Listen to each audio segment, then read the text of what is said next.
I'm in the midst of a heated dispute with Jeff, my soon-to-be ex-husband. Jeff had been unfaithful a few months ago, and now, after I lost both of my parents, he's trying to reconcile. To complicate matters, I've recently discovered that I'm set to inherit $7 million. I'm a 27-year-old woman, and this situation has left me feeling overwhelmed and betrayed. Jeff and I had been married for 2 years, and before that, we had spent almost 3 years together. From the beginning, we had dreams of starting a family. Just 8 months into our marriage, we decided it was the right time to try for a baby. We had already been living together for 4 years, and the desire to become parents was strong. It felt like the natural next step in our relationship. However, despite our best efforts and months of trying, I struggled to conceive. After numerous attempts without success, we decided to undergo fertility testing.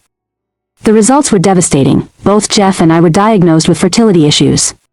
This news was a significant blow to me, as I had been yearning for a child of my own. Emotionally shattered by the diagnosis, I found myself withdrawing and shutting down. I desperately wanted to hold on to the hope of starting a family, but Jeff, instead of providing the support I needed, began to distance himself. Our conversations became sparse, and over the next few months, our communication dwindled to almost nothing. This growing distance pushed me into an even darker place emotionally, making me feel more alone and despondent. In my lowest moments, I considered reaching out to Jeff to try and salvage our marriage. I believed that we could overcome our challenges together, supporting each other through the tough times. However, before I could make that effort, Jeff confessed that he had been involved in an extramarital affair with an old friend. This affair had been ongoing for several weeks. Jeff explained that he had reconnected with this friend shortly after we received our fertility test results. She was visiting town for a conference, and their lunch meetings eventually led to his betrayal. He admitted that he wanted to be honest with me but felt too distant and sad to express his feelings properly. Instead of addressing the issue head-on, he chose to remain silent until the affair came to light. When Jeff revealed the truth about his infidelity, I was overwhelmed with emotions. I wanted to scream at him, to confront him about his actions, but I couldn't muster the strength to do so.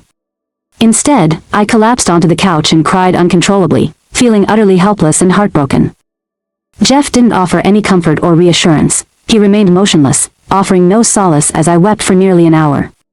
Eventually, I managed to calm down slightly, and Jeff informed me that he needed to spend the night at his parents' house to take a break from everything that had happened. I pleaded with him to stay, despite his betrayal, but he had already packed his bags and left without further discussion. After Jeff left, I found myself crying again, unable to move from where